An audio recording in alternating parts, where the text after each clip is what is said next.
Olá, e aí, como é que vocês estão? Tudo bem? Olá, essa entrada é sempre boa, né? É sempre boa. Hoje eu tenho uma proposta diferente aqui para vocês.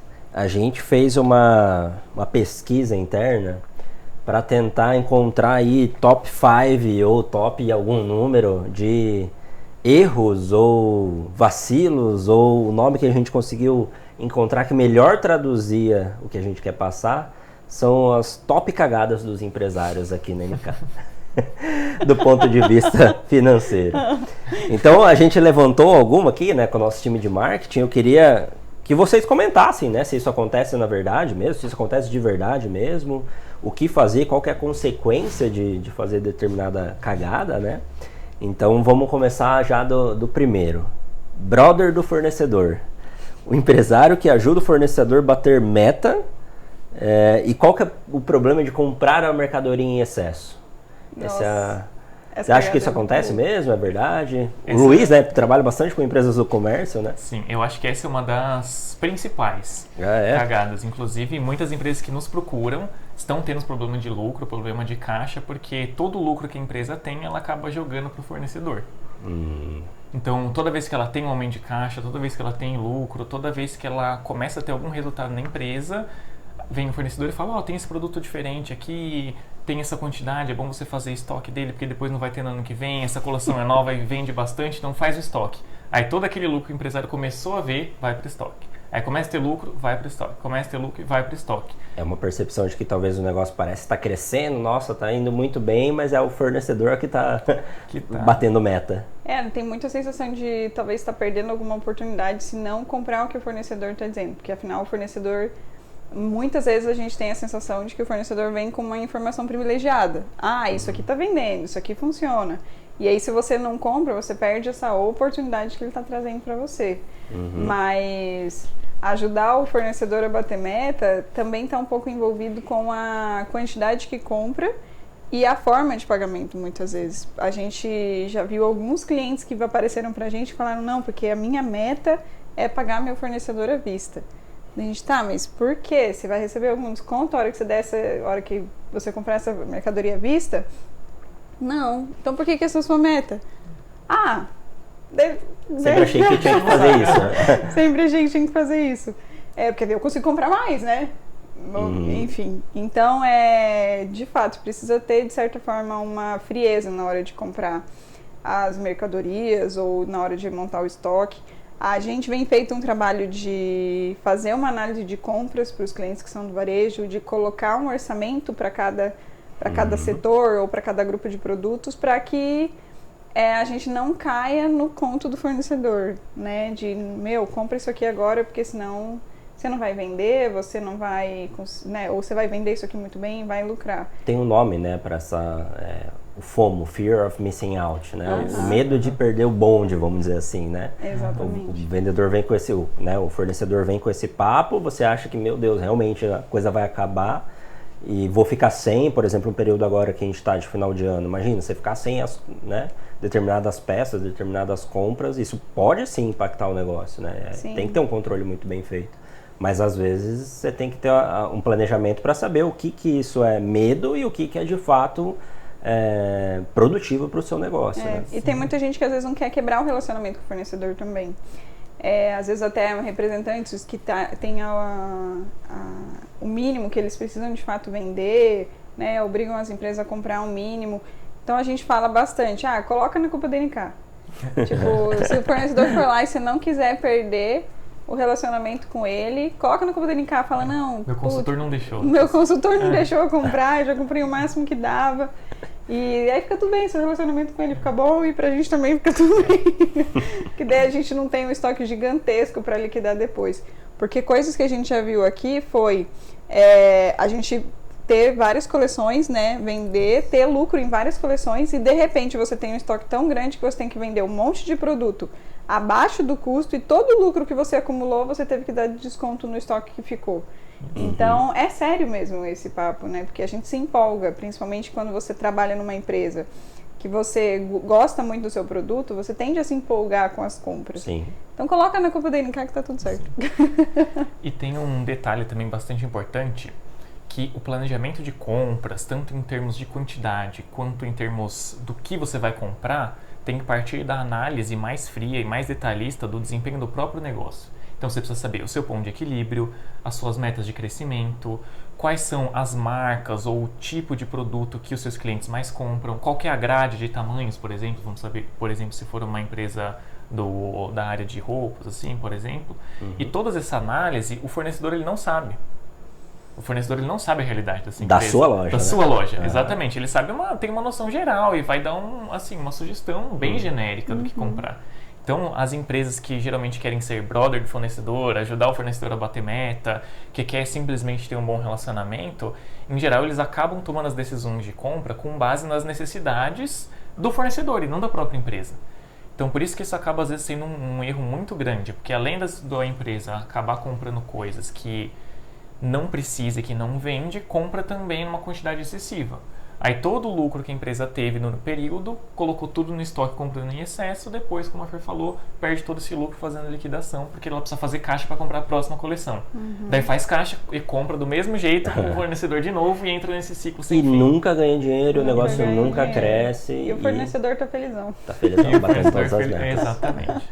Muita atenção nesse ponto, é um ponto bem importante mesmo, né? Acho que muita empresa pequena, que é a realidade do Brasil, aí pequena e média empresa, se não tem um planejamento, se não tem uma visão um pouco mais ampla, né, que você comentou dos números, estudar as marcas, estudar o seu ponto de equilíbrio, estudar de fato o que você vende, até, eu diria até entender um pouco do perfil do seu cliente, quem que você atende, qual que é a necessidade dele naquele momento, então ter uma análise mais fria, né, que você comentou dos números, eu acho que é o caminho para não cair nessa cagada, vamos dizer assim. Né? Exatamente.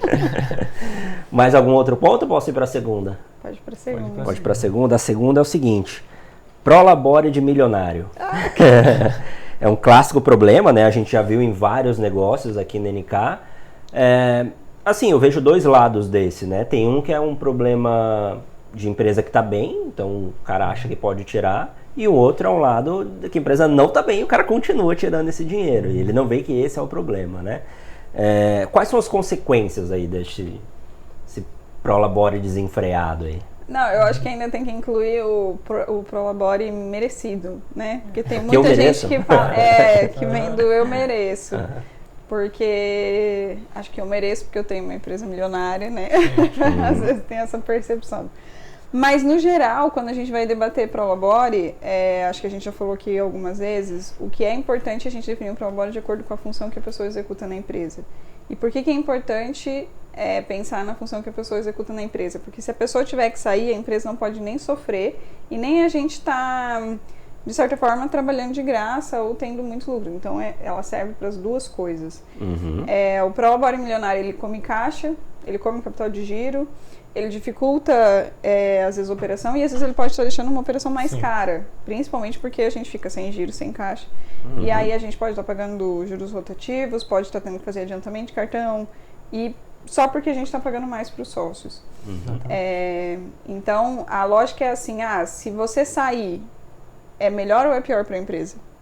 Tipo, porque se você sair da operação, você sócio sair da operação, tem que ser igual para a empresa. Se quando você sai, fica melhor para a empresa, então a gente, que sempre cuida da empresa, vai falar, sai e contrata alguém que é melhor. Se você sair e ficar pior para a empresa, então a gente está considerando um lucro que não vai existir para sempre, né? Então a gente está analisando de maneira errada. Então é sempre importante a gente estabelecer o prolabore. E independente do resultado da empresa, ontem mesmo a gente teve uma conversa parecida com essa, né, Luiz? Tipo, a gente atendeu uma empresa, tinha uma retirada muito alta, a gente ainda não tinha definido o prolabore. A gente falou, a gente vai ter que definir um prolabore, que é o quanto você pode retirar por mês, porque essa é a sua função. Mas eu não posso parar de retirar agora, porque eu estou no momento da vida que eu preciso desse dinheiro da empresa. Ok, mas a gente vai dar nome para as coisas que você está retirando. Um tanto vai ser o seu prolabore e a diferença vai ser retirada. E a gente vai pressupor que você só vai retirar nesse lucro momento, quando tiver lucro. E aí, se você tirar lucro sem ter lucro, você precisa estar consciente de que você está consumindo dinheiro da empresa. No fim, muito provavelmente a gente vai tirar a mesma coisa, vai dar o mesmo resultado, só que o nome é importante. Porque se a gente tira lucro, é porque a gente tem lucro. E aí a gente só pode tirar se a gente tiver.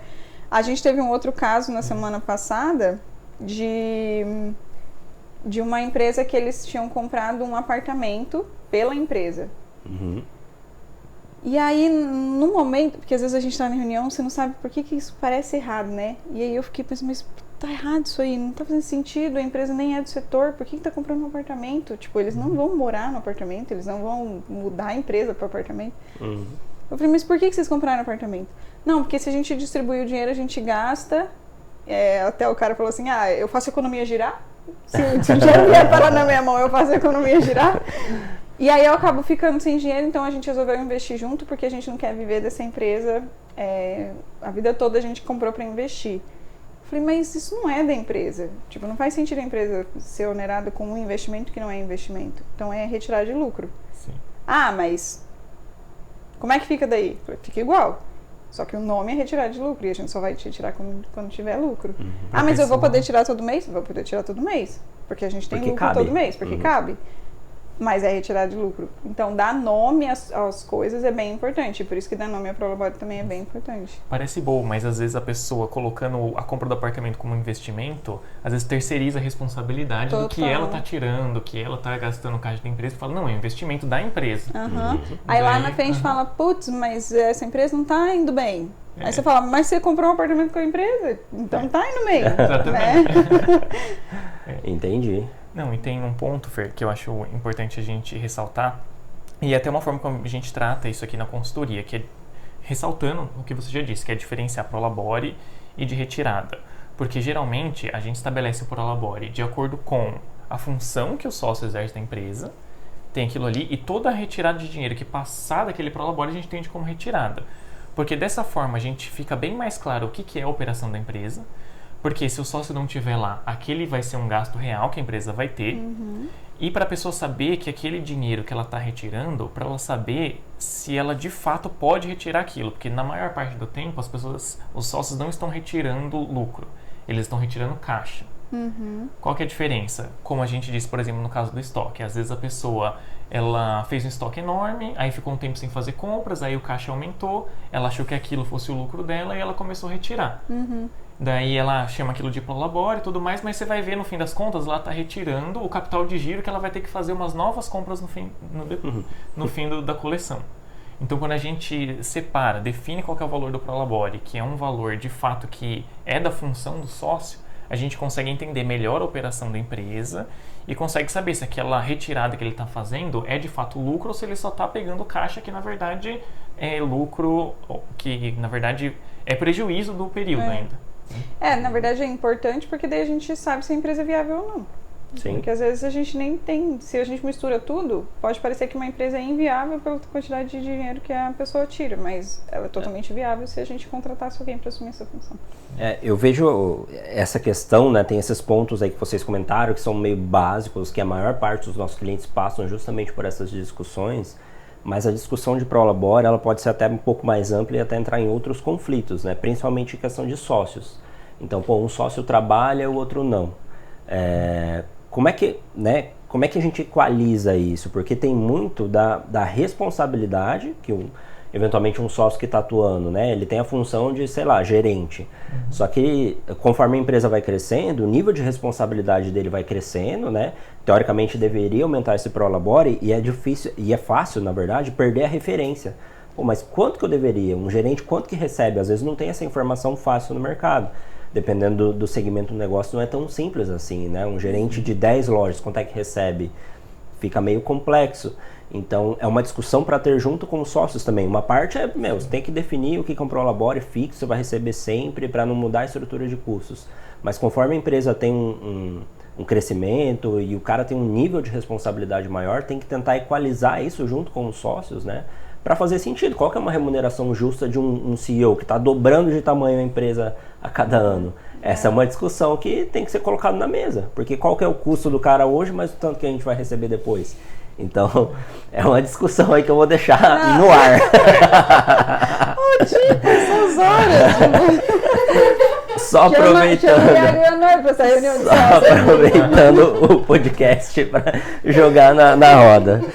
Mas quis dizer, né, a parte da brincadeira, e é um ponto de conflito muitas vezes, né, entre os sócios, né, do que é justo, o que não é, qual que é a responsabilidade, qual que não é. E o ideal, né, nesse caso, pelo menos que eu vejo a solução, é ter benchmark mesmo, é perguntar, é buscar empresas parecidas, quanto é que recebe. Tem muita pesquisa no Brasil sobre isso, né, de qual que é a remuneração por faturamento, por faixa de funcionários, então tem que buscar um número, um parâmetro aí, né? Vamos para o terceiro, que esse é bacana, acho que é a cara do Luiz esse aqui. Empresário das energias. Tudo é no feeling, o que ele sente que o preço de venda tá bom, ele sente que pode fazer uma retirada, ele sente que tá dando lucro. O que vocês visualizam das consequências de se agir assim na empresa, só com esse sentimento, só com o que, né? Não, eu acho que, tirando a parte engraçada, é importante levantar que muitas vezes as energias que trazem a pessoa onde ela está agora, né? Claro. Tem uma questão de construção, tipo, você precisa levantar... você precisa levar em consideração que deu certo até agora, o que funcionou, o que você conseguiu construir. E muitas vezes é no feeling mesmo, né? A maioria dos empresários tem o cheiro, tem o faro do negócio. Mas o problema de ficar só nisso é que às vezes não vai funcionar, né? E tem umas sutilezas dos negócios que, por mais que às vezes você tenha um bom feeling e você tenha boa referência, como você diz no benchmark, que você consiga se comparar com outras empresas, algumas coisas você não vai conseguir fazer. Vou dar um exemplo até que aconteceu nessa semana, que é o seguinte: Black Friday tá aí, sexta-feira, aí a empresa está com estoque grande, daí ela vai precisar liquidar, porque ela precisa fazer novas compras, precisa pagar dívidas com fornecedor, etc. Aí a empresa ela vende tanto na loja física quanto na loja online. Aí na loja online ela vende tanto com impulsionamento pago quanto sem impulsionamento. Aí você precisa saber, quanto que eu posso dar de desconto quando for no online, quando eu vou ter impulsionamento? Quanto que eu posso dar de desconto quando for no online sem impulsionamento? Porque vai ser nessas plataformas como Mercado Livre, tem Magalu, essas plataformas que tem uma taxa de administração. Então, qual que é a taxa de desconto que eu posso dar em cada um desses? E qual que é o desconto que eu posso dar quando eu vender na loja física? E quando eu vender na loja física, quanto que eu vou poder pagar de comissão para os meus funcionários? Para eu, de fato, saber o quanto que eu vou ter de caixa se eu não vou estar simplesmente pagando para vender. Então, assim, no feeling, certas sutilezas você não consegue saber. O preço de venda, a gente tem até um post na NK que fala assim, eu coloco 200% no preço, porque daí eu dou 100% de desconto, tem 100% de lucro. As pessoas caem uns erros assim, né? Mas mesmo que a pessoa às vezes não saiba calcular bem o preço de venda e baseie na concorrência, às vezes ela até acaba acertando sem querer.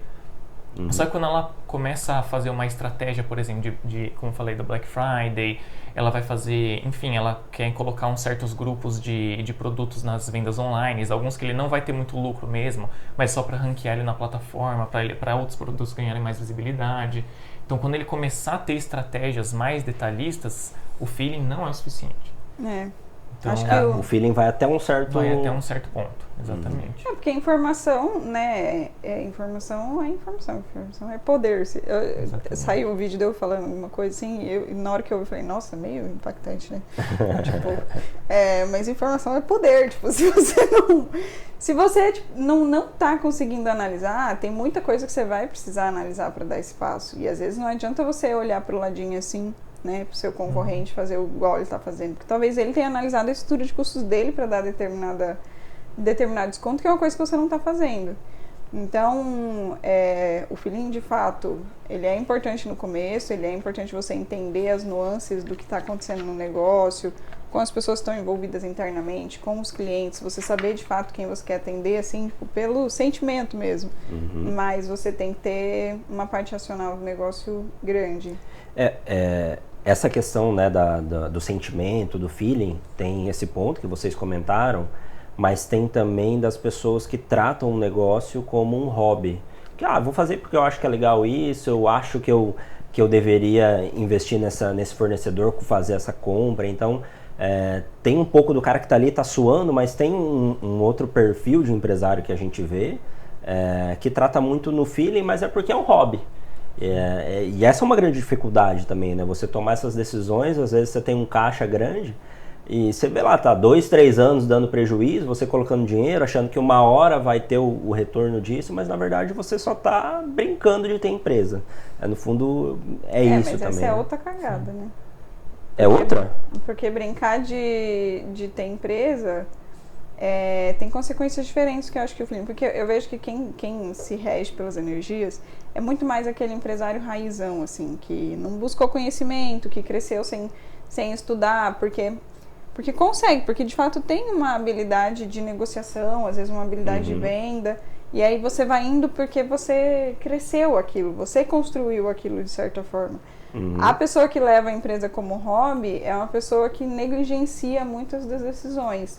E se faltar dinheiro eu coloco, Mas porque ela acha que tá correto, ela sente que tá ok, isso que eu acho que tá certo isso, eu vou fazer isso. E aí muitas das decisões, porque às vezes são pessoas apaixonadérrimas pelo próprio negócio, então não conseguem tomar decisões às vezes difíceis, às vezes de demissão, às vezes de estratégia, de posicionamento, e vão indo assim, sabe? É uma parte muito boa da vida delas, mas que tende a não dar certo se ela não tomar decisões difíceis. Porque ser empresário é tomar decisões difíceis. E normalmente quem leva por hobby, às vezes a gente vê que pode ser a segunda geração que está levando por hobby, pode ser uma empresa que não é a principal fonte de renda das pessoas, que pode ir com hobby. Mas às vezes, mesmo sendo por hobby, ela... Por sorte, o negócio foi bem por um tempo, né? Sim. E às vezes ela acha que, eu fiz isso, eu sei fazer isso, deu certo, mas na verdade não deu. E mesmo assim ela está tomando a decisão da mesma maneira, desde o início até agora. Só que às vezes ela acertou uma vez no mercado, algum produto específico, mas isso não é replicável, né? Ela não consegue fazer isso mais uma vez. Nossa, isso tem um ponto até, eu estava lendo esses dias naquele livro Empresas Feitas para Vencer, do Jim Collins. É até um pouco, assim... um tapa na cara um pouco assim que ele fala assim, é muito fácil você ter uma boa empresa, é muito fácil você ter uma empresa que se mantém e que te pague um bom prolabore, que te dê um bom lucro. Isso é bastante medíocre até. O que é difícil é você ter empresas excelentes, é você ter empresas extraordinárias, empresas que se destacam, que vão acima da média. E muitas vezes, se você segue o feeling, às vezes principalmente num país como o Brasil, que é um país emergente, que boa parte da população às vezes não tem curso superior, que falta demanda de mercado em muitos setores, principalmente em cidades do interior, é muito fácil você ter uma boa empresa. Só que daí, quando essa sua boa empresa começa a ganhar mais visibilidade, outros empresários também começam a investir, começam a ter empresas do mesmo segmento, começam a se destacar também, começa a ter lucro, você começa a perder mercado, aí você é aquilo que você sempre foi. Sempre que você conseguiu fazer bem, você para de conseguir. Porque, na verdade, aquilo lá era simples de ser feito naquela época. Mas quando você quiser, de fato, ter um destaque, se você quiser, de fato, ter uma empresa excelente, uma empresa que vai sair acima da média, que você vai ter bons lucros, você vai ser referência no mercado, isso, você vai precisar de estratégia, você vai precisar de técnica, vai precisar de profissionais multidisciplinares, de várias áreas diferentes. Então, essa questão de que nem por hobby, eu sempre fiz assim, sempre deu certo... Isso, desculpa dizer, mas ainda é um pouco medíocre, assim, é um pouco fácil de ser feito ainda. Então, o difícil mesmo é você conseguir se especializar para você de fato ter destaque. E para isso o feeling não basta. Legal. Tem uma frase, né, muito comum aí no meio no negócio, né, em negócios, que é: a sua margem é a minha oportunidade. Então, uma vez que o negócio está dando certo, o cara está ganhando dinheiro, vai levantar algum olhar de concorrente. O que esse cara está fazendo, como é que eu faço também, e eventualmente a tua margem ir lá para baixo, né? Exatamente. Vamos para a próxima ou mais alguma? Foi 4 já, né? A terceira foi 3,5 aqui, né? Então vai ser top 4,5 ou 5,5. Não dá sossego pro dinheiro, tira o dinheiro do giro para investir. Isso a gente acabou comentando um pouco, né, também, mas tem mais alguma outra consequência ou vocês conseguem visualizar esse erro aí acontecendo em algum caso específico de algum cliente? Eu acho que não dá sossego pro dinheiro, tá? Acho que a principal consequência de não dar sossego pro dinheiro é o empresário ter a sensação de que não tá ganhando dinheiro. Porque ele só investe, e aí ele às vezes dá aquela sensação de sufoco, assim, de estar extremamente sufocado, porque não conseguiu ver, ele só gira um monte de dinheiro, mas em determinados momentos é importante você parar, se afastar, ver o que foi construído e falar: caramba, Tipo, a gente construiu um negócio legal, é um negócio que tá dando certo. Lógico que nesse investimento não pode estar considerado o apartamento que a gente falou antes, porque isso não conta, mas todo o dinheiro que você coloca, você comprou, você trocou de lugar, você pegou um barracão, você aumentou sua fábrica, e aí às vezes você fala, nossa, mas eu só estou investindo. Sim, mas o ano passado você faturava 100, esse ano você está faturando 200. Então, e você está ganhando dinheiro, só que todo o dinheiro você está realocando ainda. Então, é normal. Eu acho que só quando a gente está nesse patamar é necessário que os empresários tenham consciência do investimento e consciência de onde eles estão e o que construíram, para não ficar com essa sensação ou com esse sentimento de que não estão ganhando dinheiro. Porque investimento né, quando você faz um investimento bem feito, a tendência é que você ganhe mais dinheiro com isso. E é normal a necessidade de reinvestimento numa empresa. Só tem que saber o prazo de retorno, né? Tem que entender muito bem. Tem toda uma questão analítica, né, para isso, né?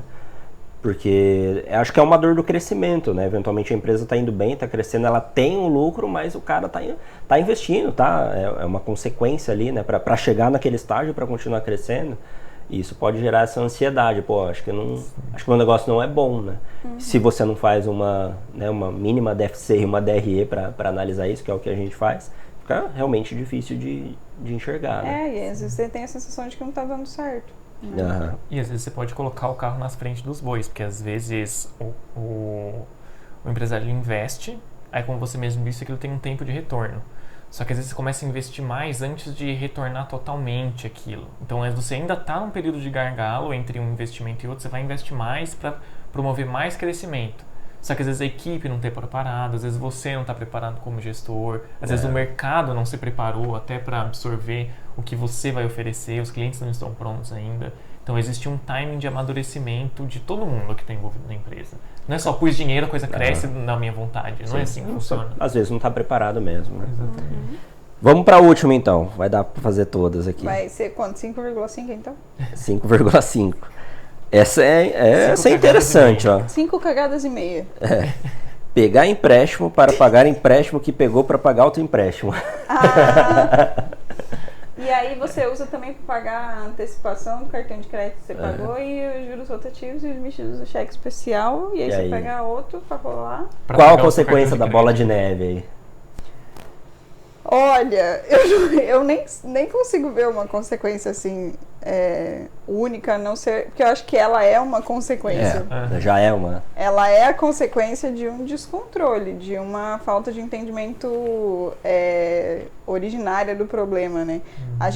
Quando a gente começa a consultoria, a gente sempre começa pela DFC e a gente fala, isso aqui é caixa, isso aqui é movimentação.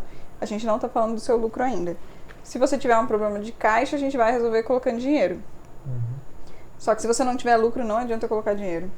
Então, às vezes, a gente tá nessa de pega um empréstimo, pega, né, para pagar outro, para pagar outro, para pagar outro, para pagar outro.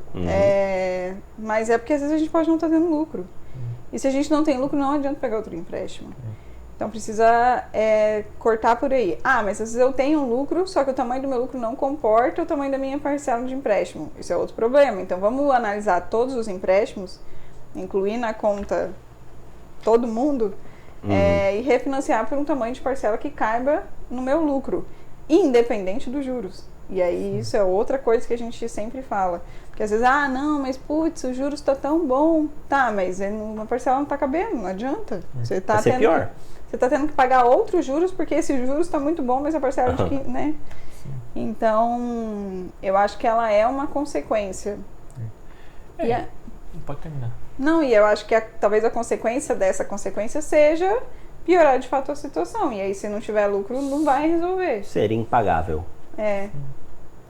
Sendo bem direto, eu acho que uma consequência disso, às vezes, é a falência mesmo da empresa. Dependendo do caso, se a pessoa não souber resolver. Mas que nem você falou, igual a Fer falou, eu acho que isso é muito efeito também, geralmente, dessa dificuldade que os empresários têm, em geral, de diferenciar o que é caixa e o que é lucro. Então, isso é uma das primeiras coisas que a gente trata aqui na consultoria, porque ela não é tão intuitiva assim. Então, o dinheiro que você vê lá no seu saldo bancário não é necessariamente caixa. Não é necessariamente lucro, desculpa. É caixa, mas não necessariamente é lucro. Então, geralmente, isso é um efeito disso. E a gente estava até conversando hoje mais cedo, né, que às vezes o cliente ele pega o empréstimo para pagar outro empréstimo, na verdade ele está tentando apagar o fogo com gasolina. Porque a empresa já não está tendo lucro, aí você coloca dinheiro para você aumentar uma operação que dá prejuízo. Então, na verdade, você está colocando dinheiro para ter mais prejuízo. Então, é literalmente a pessoa jogando gasolina no fogo. Então, geralmente, a pessoa, quando você vê uma empresa que ela está antecipando o cartão, fica pegando um monte de empréstimo, está pagando juros rotativos, parcela o cartão de crédito, ela está fazendo isso, ela está jogando mais gasolina no fogo. Porque a operação não é lucrativa e ela não identifica o que é lucro, o que é caixa, não sabe identificar o preço de venda, faz promoção na hora errada. Então é uma falta de discernimento mesmo para diferenciar esses dois conceitos que é a base da informação gerencial. Né? Então a pessoa não sabe diferenciar isso e acaba tendo esse problema. Legal, muito bom. Acho que deu para tratar bastante aí dessas 5 ou 6 aí, 5 e meia cagadas. Só voltando então, né, fazendo um fechamento aqui do que a gente discutiu. A primeira cagada, né, era sobre ser brother do fornecedor, né, essas compras aí que a gente faz, né. A solução que a gente trouxe aqui é ter um orçamento, ter um planejamento, entender de fato o quanto você precisa comprar, o porquê que você tem que fazer isso, né? Conhecer muito bem as suas linhas, aí, os seus resultados, saber o que é o seu ponto de equilíbrio, saber, né? Ter um planejamento bem feito aí para você poder fazer boas compras. A segunda sobre Prolabore, né? Então a solução que a gente trouxe é algo que não mexa na sua estrutura de custo, né? Tem um Prolabore de acordo com a sua função, de acordo com a sua responsabilidade, e que se eventualmente você sair da empresa e tiver que contratar outra pessoa, não pode mexer em toda a precificação do negócio, mudar todo o negócio porque, né, mudou uma função de uma pessoa. O terceiro, né, que foi o terceiro e o quarto aí, o empresário das energias, de levar muito das coisas no feeling, né? E também tratar o negócio sem muito profissionalismo, né? Só fazer o que você achou que fez certo uma vez, que sempre iria dar certo. Tem muitas consequências disso, né? E a ideia é que a gente tem também planejamento, saber qual que é o meu resultado, o que eu fiz, como que eu traço uma estratégia para poder tomar outras decisões, né? O capital de giro, então tirar muito dinheiro da empresa, usar isso de qualquer jeito, né? A solução também vai para a parte analítica, entender o quanto que você pode investir na empresa, o quanto que você pode retirar da empresa, cuidar muito bem do dinheiro dentro do negócio, né? E a última, que na verdade é uma cagada, mas é uma consequência já de alguma outra cagada, né? Que é essa bola de neve de pegar empréstimo para pagar outros empréstimos, que foram pegos para pegar outros empréstimos, né? A solução acho que encontrar a raiz do problema, né? Acho que esse é o principal aí, antes de você tentar fazer uma reestruturação de dívida, é entender por que eu tenho essa dívida aqui enorme, aonde que tá, o que está causando isso, né? Então, entrar muito na raiz do problema. É isso? Então, para todas as cagadas, NK Consultoria. Nem você também. É o papel higiênico. Ai, meu Deus, que horror. Esse não corta, deixa aí. Esse foi da Ângela. O papel higiênico do empresário. Muito bom. Isso aí, bora que já deu meia hora. Então foi. Bora. Jogo. Tem jogo do Brasil. Tem jogo.